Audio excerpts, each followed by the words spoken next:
I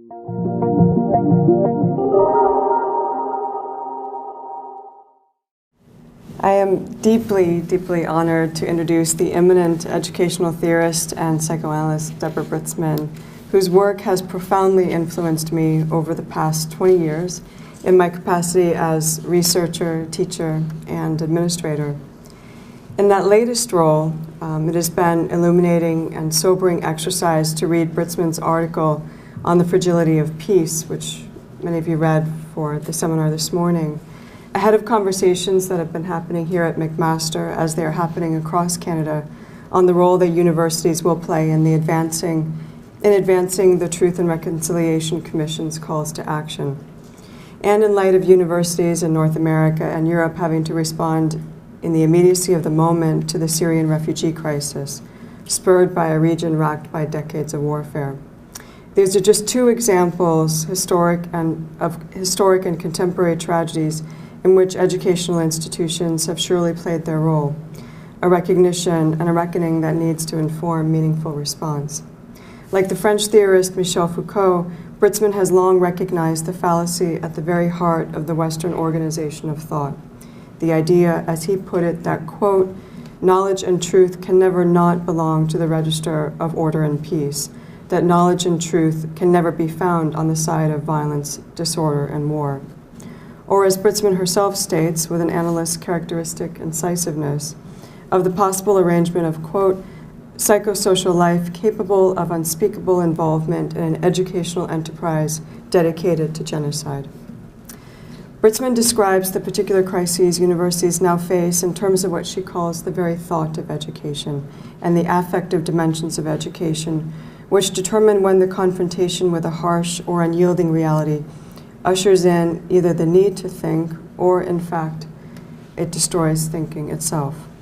For her, evidence of the waning status of universities and of teachers in them and outside of them in public schools is linked to what she calls the decline of enlightenment as a metaphor for education, which has resulted from an intense, accelerated, and revolutionary transformations associated with post-industrial, postmodern societies.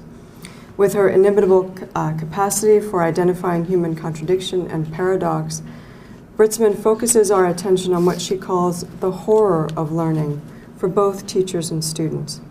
It is one of the tragedies of our time, she suggests, that our conception of education has been so scaled back, so denigrated and demoted to children's activity, as if adults are no longer themselves to be burdened with how to live in the world with others.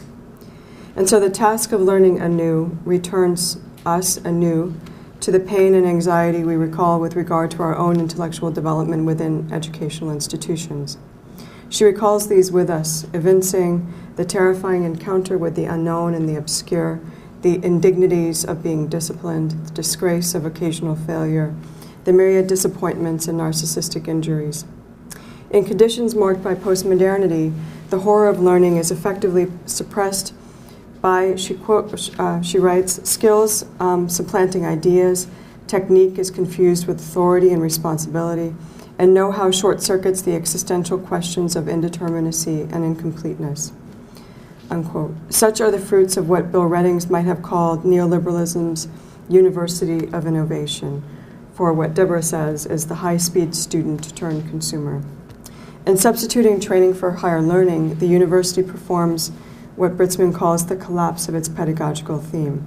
It remains as a ruin, marking the place where a critical function of education has become obsolete.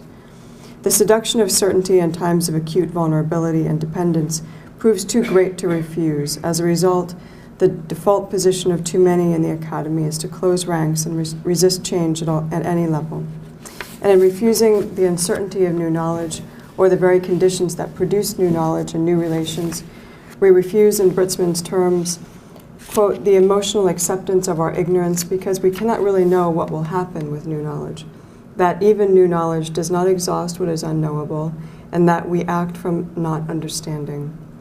This is the lesson of Arendt and Adorno, who, in their reflections on mid-century European catastrophe, understood too well what happens when humans, by their own actions, destroy the capacity to think and therefore act humanely. One of the many challenges of our time will be learning how to learn again and to employ the public use of reason and interests in the interests of composing counter-conceptions of current social arrangements, their conditions of possibility and impossibility. And that requires learning how to embrace doubt and how to take responsibility for the outcomes, for the unknown outcomes of what we do, rather than exchange this intolerable vulnerability for the forms of instrumental rationality and the terrible destruction they inevitably unleash on one hand, or for forms of intellectual paralysis on the other. Given human injustice and equality suffered just beyond its walls, the university and its resident intellectuals, teachers and students among them, need to reclaim the public character and commitment of the institution to public life. Britzman's body of work compels faculty, administrators, and students collectively to assume the awesome responsibility to think for the mutual benefit of their own humanity and the lives and dignity of others. Deborah Britzman is Distinguished Research Professor at York University in Toronto, Fellow of the Royal Society of Canada, and practicing psychoanalyst. Internationally known for her research and education in psychoanalysis, Britzman is the author of 8 books and over 90 articles. Her 2 recent books, of Psychoanalyst in the Classroom, Education as Human Condition, and Melanie Klein, Early Analysis, Play, and the Question of Freedom, is forthcoming. Britzman is the 2015 recipient of the Hans Lowell Memorial Award for the International Forum for Psychoanalytic Education. So let me and all of us welcome her to the podium. I want to thank Professor Giroux and to say hello. I'm really happy to be here, and I want to thank you for this wonderful invitation.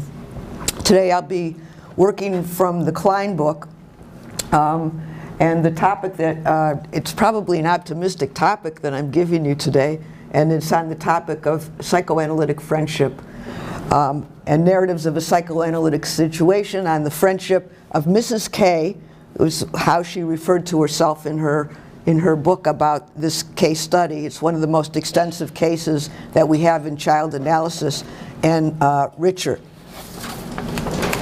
That's the book that I'm working with, and now we'll move to the third slide. So the span of the paper is from 1941 to 1989. I'll give you a little bit of an introduction. We'll call it Nachträglichkeit, or some sort of deferred action.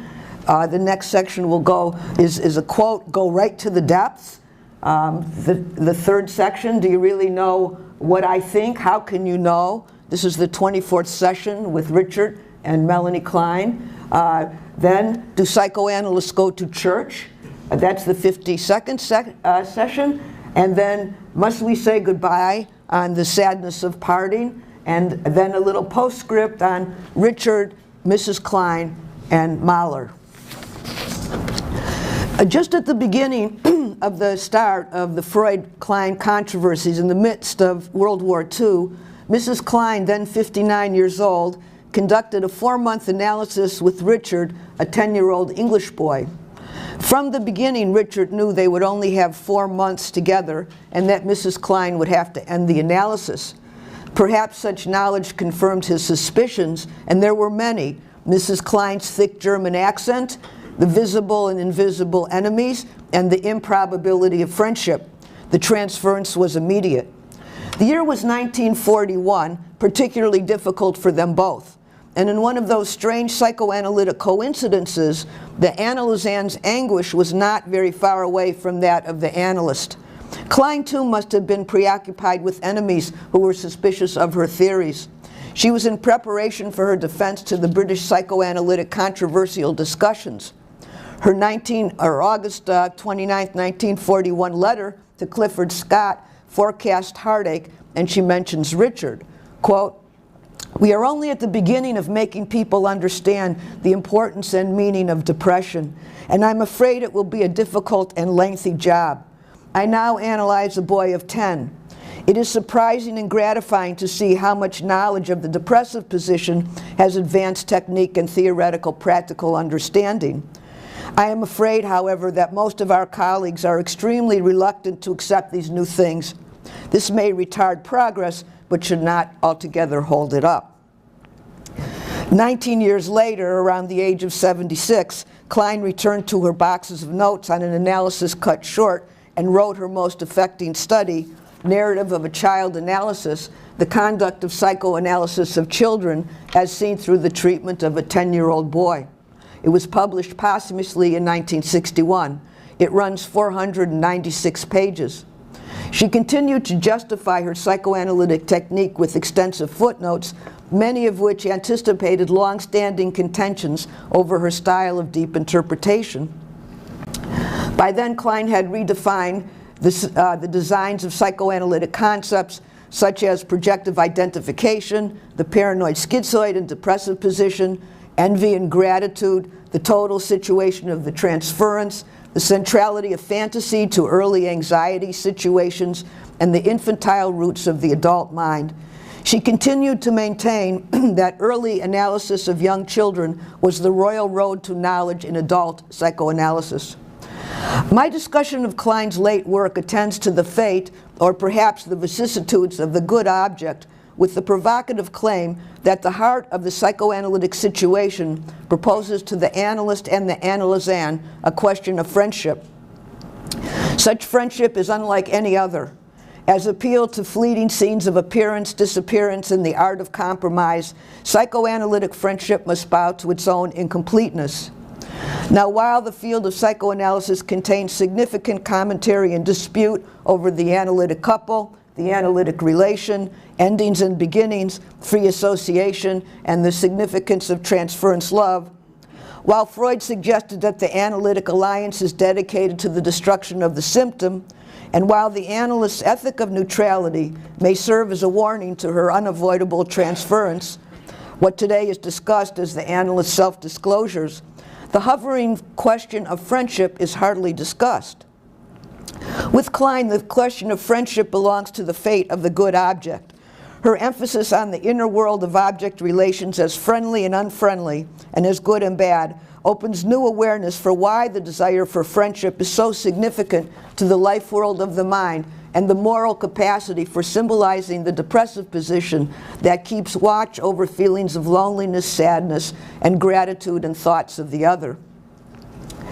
I also wish to place into the folds of psychoanalytic friendship the desire to write about our work, the style of listening made when we receive the words of others, and then, too, the attempt to sustain the desire for the human bond when there seems to be no friend.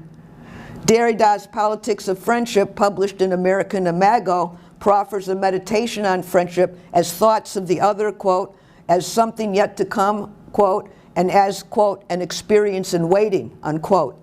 Such is the psychoanalytic situation.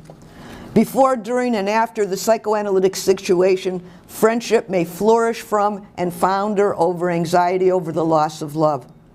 As potential, the friendship yet to come faces the psychical difficulties of wanting, wishing, and waiting for an actual other who also suffers, yet still invests in the work of fantasy, the unconscious, imagination, interpretation, and the urge for reparation. What then does this psychoanalytic friendship propose? Simply the trace of transference proposes an exchange of moral quandaries, anxiety, and desire given over to the other. For Klein and Richard, their question of friendship is tied to the promise of the good object, as well as thoughts as to how easily it slips away. Klein's last book differed in three extraordinary ways from her 1932 study, The Psychoanalysis of Children, where she could only present early analysis through rapid brushstrokes and grand theoretical leaps. First, the narrative unfolds with literary devices such as first and third person voice, foreshadowing, defense, dialogue, personification, retroaction, and the illusion of first time. Footnotes serve as her conservative Greek chorus, while her index proposes the radical mashup of fantasies. Their apprenticeship in transference lit the flame for Klein's narrative liberties. There follows a second difference. Readers experience their strange volley of discordant words spoken to each other, their misunderstandings, and the confusion of unaccountable anxiety. The writing and reading of the case is itself an emotional situation. Klein hardly comments on the third difference. The narrative responded to one of the most difficult criticisms leveled at psychoanalysis generally, and Klein quite specifically. Many argue that her psychoanalytic theories and of object relations cares nothing for the force of the external world. Richard's analysis proved otherwise. It occurred within an extraordinarily urgent context, the frightening world at war, bombings, terrible suffering, displacement, destruction, death, and what seemed like endless waiting. In her introduction to the work, Klein notes that for the purposes of analysis and due to the London Blitz, Richard and his mother stayed during weekends in a hotel in a Welsh village. He took the bus to Klein's rented playroom there 5 to 6 days a week for their 50-minute sessions, and then on most weekends, when they could, they returned to their London homes. They met for 93 sessions. Klein begins with the key themes enacted in his play, quote, "The outbreak of the war had greatly increased Richard's difficulties. The war stirred up all his anxieties, and he was particularly frightened of air raids and bombs. He followed the news closely and took a great interest in the changes in the war situation, and this preoccupation came up again and again during the course of his analysis." The only war subject to symbolization, however, belonged to the psychoanalytic situation. Mrs. Klein was instructed by Richard striving to understand his own mind, and even as she accepted the fact that her theory tags along, to learn more, she had to break the rules of her own analytic comportment. Two rules were broken. She answered Richard's questions and at times reassured him. Given her technique of needing to respond to what she called, quote, intangible factors and the most urgent aspects of the material, unquote, Klein's countertransference was inevitable. As the analysis proceeded, Richard begged for the work to continue. Even as Klein knew this was not to be, she gave him a faint hope. Perhaps she too held the wish for the fate of the good object, or even to become that good object breast for Richard's use. In session 65, Richard's anger towards Mrs. Klein came in the form of a monstrous portrait of her. Drawing 55 is titled Mrs. K. She is a triangle body with glaring eyes, gigantic breasts, a V on the stomach, hair on the head, and a line to the genitals, perhaps added as an afterthought. Then Richard, quote, picked up the drawing suddenly and put his lips to one breast, unquote. It is the only picture he would be embarrassed over, and one of the few times Mrs. Klein would try to appease his worries. Appeasement is the key term, and in a note on this session, Klein expressed what bothered her, quote, I have repeatedly remarked that in spite of not deviating from my technique, I sometimes answered questions which had the effect of reassuring Richard, which on the whole I depreciate, unquote. She then presents the dilemma. While Richard seemed relieved, his association said otherwise, and his doubts over Mrs. Klein's goodness was now displaced onto another scene. Klein writes, quote, his very next remark referred to a girl on the road who, though quite harmless in appearance, looked to him like a monster. Idealization of the analyst, the patriotic and not foreign and suspect Mrs. Klein had not resolved the doubts in her, but this doubt was deflected and transferred to the girl passing by.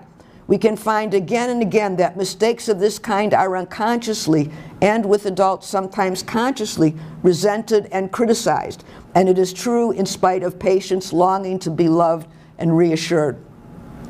The next section is called Go Right to the Depths.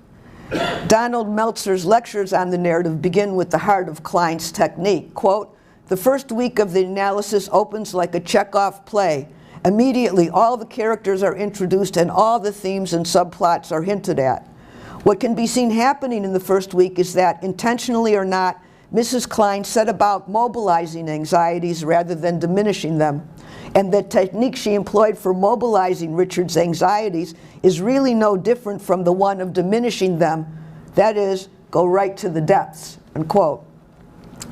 Yet the depths of anxiety are murky. Love and hate, conflicted feelings of loneliness, envy, gratitude, and jealousy, persecutory fantasies of destruction and being destroyed, Oedipal conflicts, and a constellation of defenses that cue the denial of psychical reality. But Klein presents Richard as an articulate, intellectually gifted, and charming boy. At times he deploys his talents to manipulate others. He is both excessively polite and terribly worried.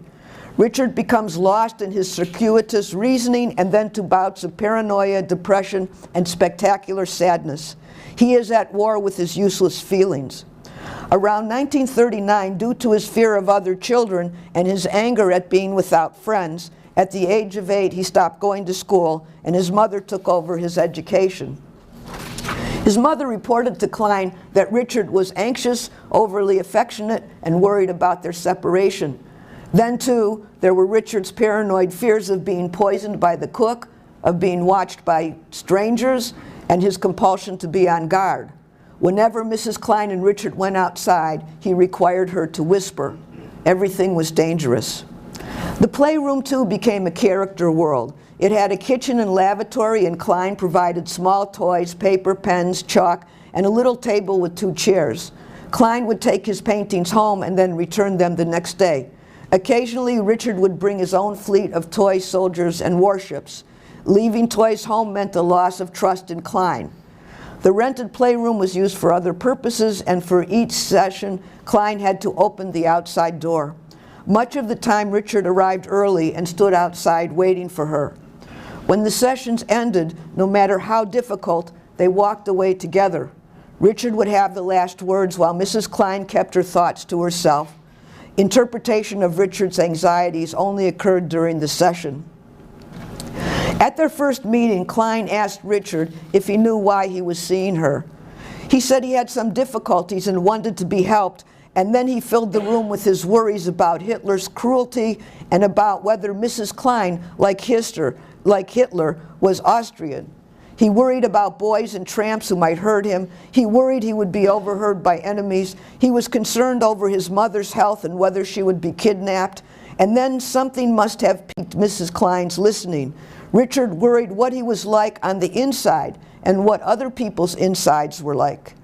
Through the characters of his mother, father, Mrs. K, Mr. K, the cook, terrible Hitler, and genitals and breasts, the first session belonged to persecutory objects. Everything stood in for something else. Mrs. Klein felt Richard's transference to her began as soon as he stepped into the room, and immediately she gave deep interpretations to his anxiety, explaining that his worries brought him to terrifying thoughts on parental coitus, father's violence, mother's helplessness, and Richard's guilt at wanting to have his mother all to himself. So much was happening, and in a footnote on that first session, written years later, Klein tips her hat to the chaos as well as the liberties of narration, quote, "But often I did not or could not record the fleeting effect the interpretations made on him. The child would seldom have been sitting silently while I was speaking. He might get up, pick up a toy or a pencil or pad. He might interject something which was a further association or doubt. Therefore, my interpretations may frequently appear more lengthy and consecutive than in fact they were." By the 40th session, and after a holiday where both Klein and Richard returned to London and its air raids, Richard's anxiety was palpable, as was his resistance to the work. Their separation had turned everything bad. Mrs. Klein described him that day as, quote, "a picture of unhappiness." He had difficulty settling, ran outside, stamped on poisonous weeds, and finally pulled from a shelf a book to read. His restlessness matched Klein's interpretation of that session, and it reads as brutal, quote, "Mrs. Klein interpreted that his silences and his reading expressed his wish to escape from his fears about the poisonous and dangerous father genital and the dead babies inside mummy, the toadstools and the nettles which he crushed under his feet. The playroom, the garden, and Mrs. K had turned bad and poisoned his mind. He wished to find out about Mrs. K's inside by looking in the book. This seemed less frightening than looking around in the playroom," unquote. And yet, after that session, Mrs. Klein and Richard walked side by side into the world. Klein made a long note on Richard's capacity to sustain a double attitude of both anxiety and hope. As if concerned about the readers of the case, Klein turned to her technique of addressing the urgency of anxiety situations, quote, "It seems striking that interpretations which are most painful, such as those of destructive impulses directed against a loved object, or even, as will be seen in later sessions, of anxieties relating to internal dangers and persecution by dead and hostile objects, can yet lead to great relief. I discovered that progress in analysis was bound up with interpreting whatever anxieties were most acute, whether they were of a psychotic nature or not, unquote. Session 24 on a Saturday. Do you know what I think? How can you really know? These are Richard's words. Mrs. Klein's interpretation called upon Richard's anxiety and his doubts over their work. At a certain point, his doubts appeared as anxiety's punctuation. However, doubts may also function as a challenge to internal and external scenes of authority. Until Richard could question his thoughts, affect remained split off from their symbolization. The capacity for doubt, as the analyst Marion Milner described in a 1942 lecture given to the Institute of Education in London, begins with an awareness of the relation between inner and outer reality, with the idea that, quote, Miller says, thoughts are different than things. The child, as well as the adult, has to learn to doubt magical beliefs and disillusion, not only the illusion of what feels like absolute knowledge. External authority, such as the school, must also be rendered as human and as capable of being questioned. In the psychoanalytic situation, doubts serve another purpose. The analyst is not omnipotent, only a participant with congealed feelings that chime in with the insistence that drifting thoughts release an overabundance of feelings. So one of the large issues that became the work is how and why the analyst disillusions her seeming omnipotence or breaks open the fantasy that minds can be read and controlled. Technique itself cannot be omnipotent. There must be an eye towards freedom as well as an address to the paranoid anxiety that stops it short. Indeed, the other cannot know too well, and uncertainty over meaning is as much an operation of language as it is a quality of affect. The doubts begin with the question, is it really true, or how can you know? Miller's open question turns to feelings terminable and interminable. This is Milner, quote, how far does it help the child to realize the inner reality as process, if this recognition does, in fact, require the ability to tolerate doubt and a willingness to wait in uncertainty, unquote. From Klein's view, thinking itself would become a container for mental pain, a waiting mechanism, and an avenue to narrative. Their 24th session occurs on a Saturday when Richard begins with his doubts and what they can mean for Klein. He is drawing a picture, one of the Starfish series, where each arm represents a mummy, Bad Daddy, Mrs. K, Brute Hitler, and the Empire. As he colors in the arms, he is singing marching songs. Richard is worried about the invasion and whether Mrs. K would still be able to see him. The drawing was one of attack and destruction, and Richard did not believe he harbored bad feelings towards his parents. He stopped and asked Mrs. K, do I really think of this? Do I really think all of this? I don't know if I do. How can you really know what I think? Unquote. How anyone can know anything expresses a feeling. Mrs. K, in third-person voice, then acknowledged his relations to his doubts, quote, from his fantasy drawings and what he was saying and doing, she gathered some of his unconscious thoughts, but he had just expressed his doubts about whether she was right and could be trusted, unquote. Klein related these feelings of mistrust to his worries about his mother, and also that Mrs. K would give Richard to Mr. K, whom he thought was the enemy. Recently, Klein added as an aside, quote, he had unconsciously expressed death wishes towards Mummy and Mrs. K, and found it very painful and frightening when Mrs. K interpreted this. It seemed that he had experienced both trust and distrust more strongly, unquote. It is Richard's double attitude that Klein held close when Richard demanded, quote, was Mrs. Klein a foreigner or not, unquote. Just as they were ready to take a break for the weekend, Richard seemed more relaxed. Klein noted Richard's affection, quote, turning off the electric fire, he said, poor old radiator will have a rest, unquote. Richard wanted to make sure Mrs. K would bring his drawings back next time. Then, looking over the room, he said, quote, poor old room, so silent. Then he asked Mrs. K what she was going to do over the weekend, unquote. Klein's last interpretation drew the personification of the room into a personal narrative of reparation, quote, Mrs. Klein interpreted his fear that she might die at the weekend, the poor old silent room. That was why he had to make sure about bringing the drawings. This also expressed his wish to help in the analysis and thus put Mrs. K right and preserve her. This was why he wished for Mrs. K, the poor old radiator, to have a rest and not to be exhausted by her patients, particularly by him, unquote. Klein's note on this session attended to the mechanisms of denial as a way of dealing with anxiety, quote, in this instance, the internal danger situation consisted of the good mother being attacked and destroyed by his hatred and gave rise to depression and despair, unquote. As Richard's anxiety diminished, he could face the external world as more than a delegate to his hostile feelings. The next session, Sunday, 52nd session, do psychoanalysts go to church? This was Richard's question. Mrs. K and Richard met for a Sunday session. Richard is most curious about what Mrs. Klein does when she is not with him.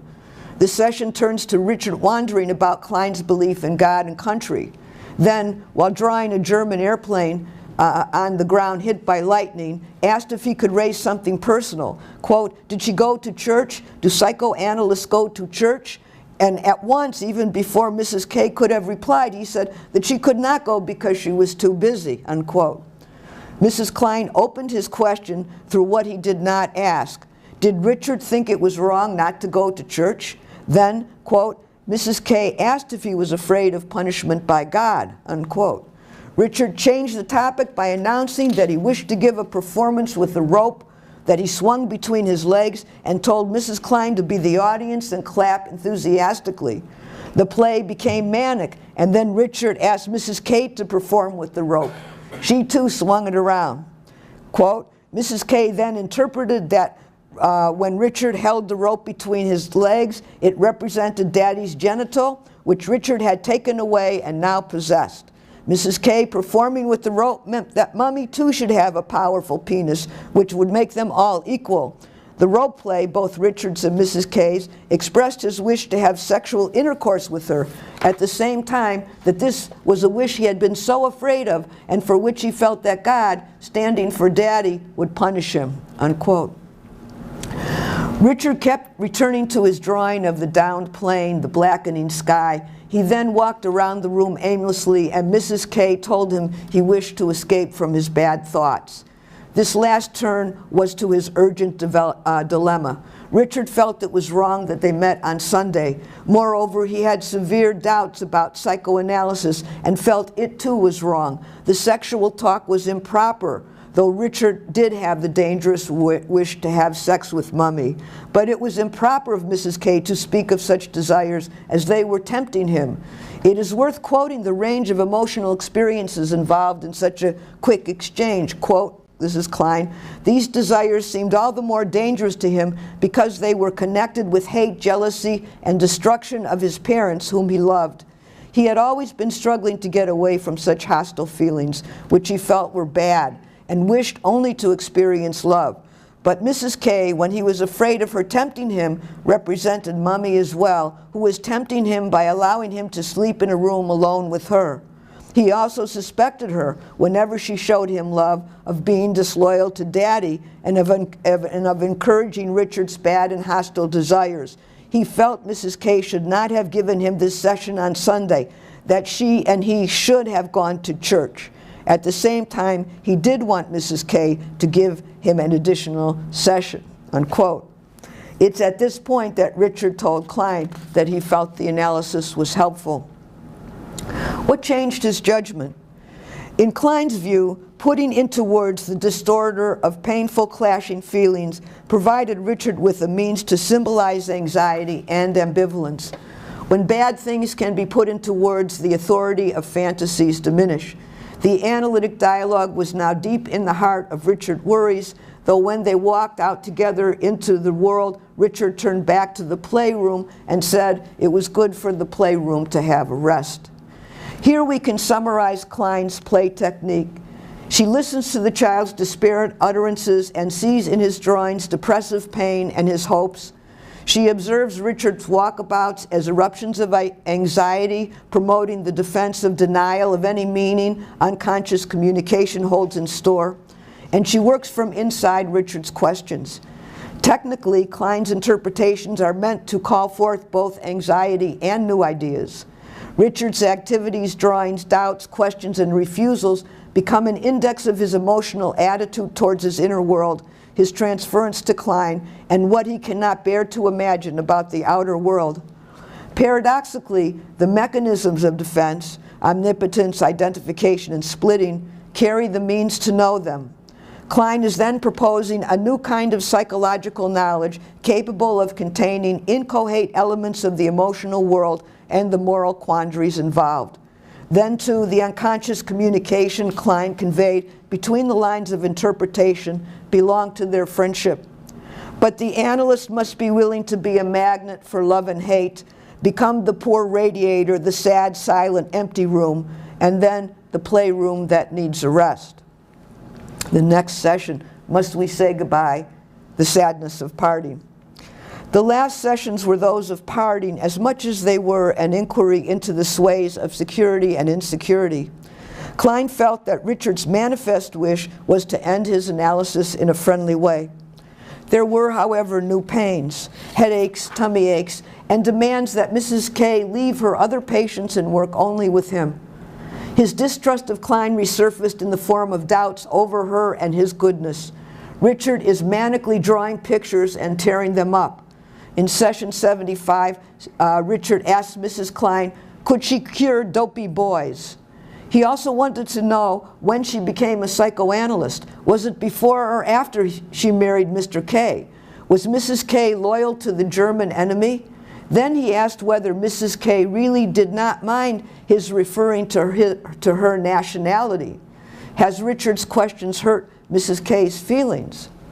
In their 83rd session, his feelings of persecution and resentment returned, and Klein's note acknowledges Richard's loss. And he gave me the feeling that he had regressed to the attempts of young children who are unable to draw a complete figure for complex reasons such as lack of skill, lack of integration, and feelings of guilt about having torn to bits the mother's breast and the mother. The regression to earlier attacks of tearing, biting up, and the corresponding persecutory anxieties were therefore used in order to get away from depression and despair. I have pointed out, Klein continues, generally speaking, that the incapacity to cope with the depressive position often leads to a regression to the earlier paranoid schizoid one, unquote. The dopey boy question returned in session 92 when he asked whether Mrs. K was, quote, a doctor for the mind as other doctors are for the body. Then, quote, Richard said that the mind was even more important than the body, though he thought that the nose was very important too. Klein's interpretation returned to his worries over the insides of his body and whether Mrs. K could be a helpful figure. Quote, the nose that also stood for Richard's genital, and that he was afraid that something was wrong with it, that it was damaged and would not develop properly, and this was the reason why he was afraid of becoming a dunce. He doubted whether Mrs. K could actually cure the genital as well as the mind, unquote. Everything stands for something else and threatens to collapse meaning. Bad objects threaten to destroy good ones. Richard seems to be asking, what can Klein really do for him?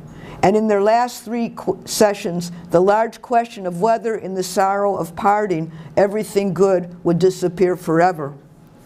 In their last session, Richard wished to caress, kiss, and hold Mrs. K and agreed that touching her was his way to keep her inside him. He was afraid he could not keep her, but had hopes that he could. Klein's last comment concerns Richard's worries of parting and his wish to preserve the good object. Quote, Richard's mood during this was much like that of the 90th session with much unhappiness and tension.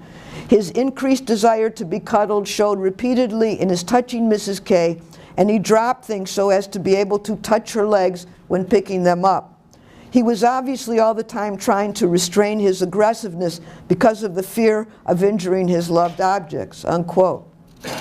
It seems all along that Richard was desperate to keep in mind good objects and deeply worried that just as the world was being ruined by war, he too would destroy his capacity for love and friendship. But now there are at least two Mrs. K's. His psychoanalyst he wished to kiss, who played with him and accompanied his troubles, and because of their work he was determined to keep her alive, and the internal Mrs. K, who witnessed the comings and goings of the emotional world.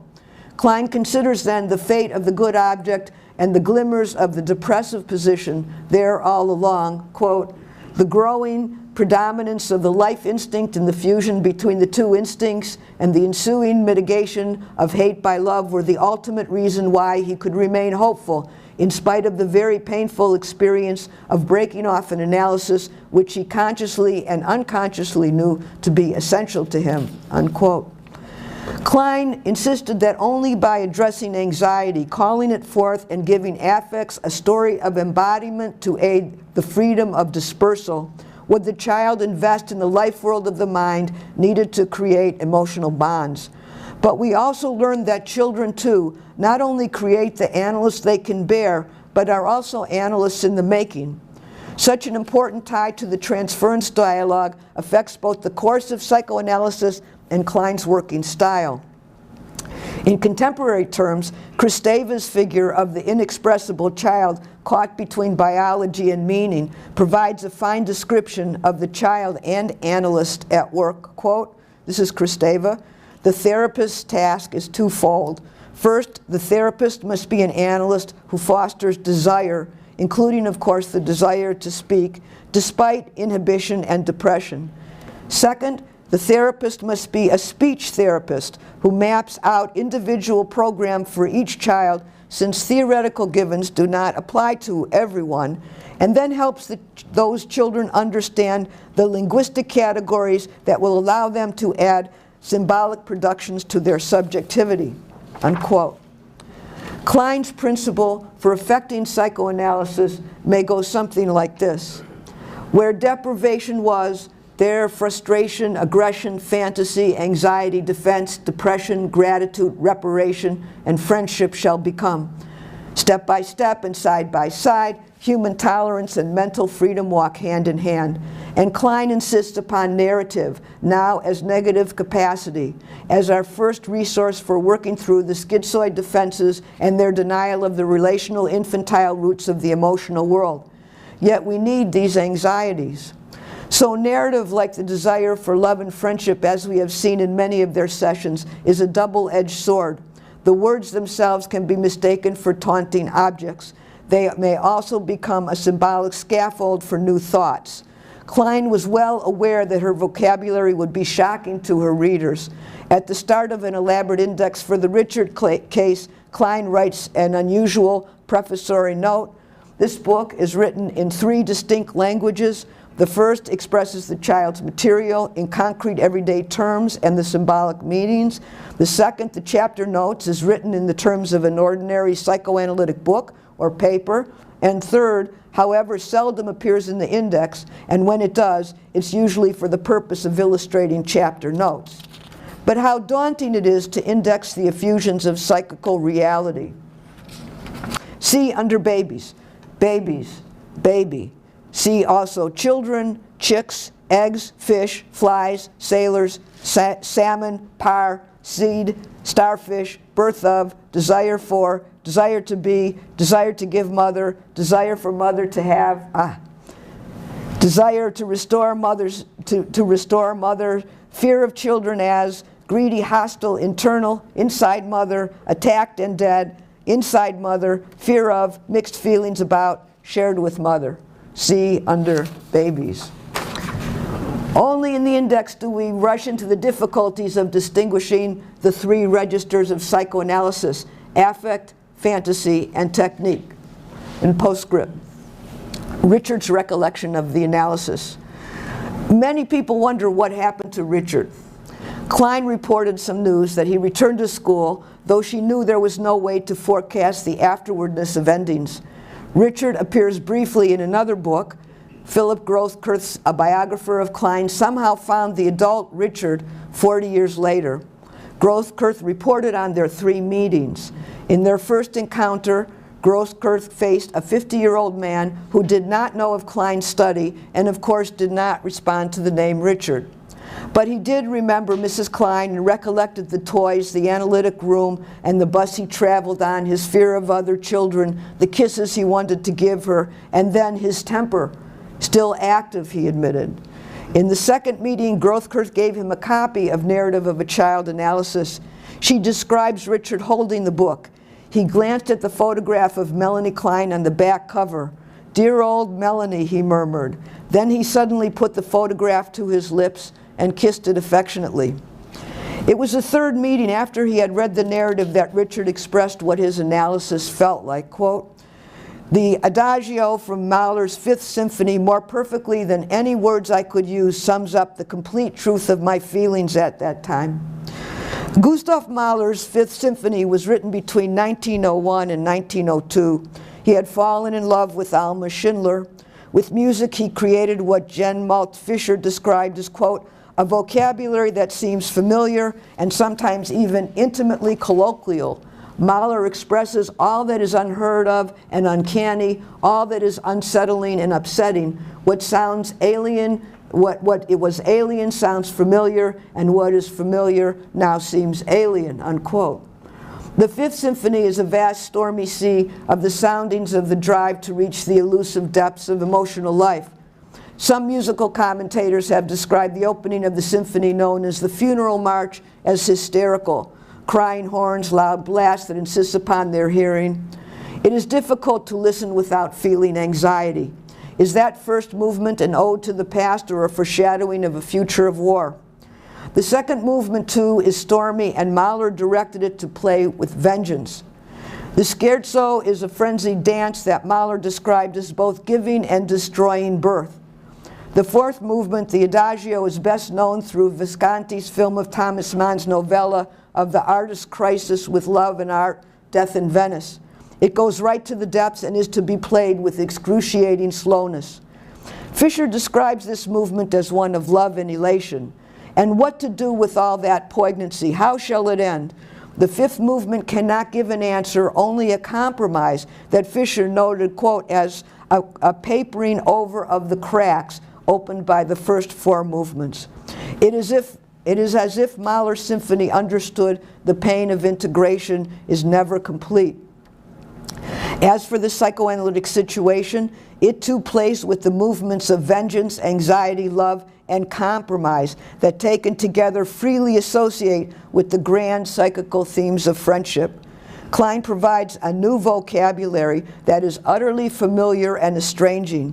Such words may bear the weight of a multitude of object relations and open the art of compromise, symptoms, weaning, the psychoanalytic situation, the transference, the endings, the pain of incompleteness, a measure of resignation, and still the reparative urge for narrative.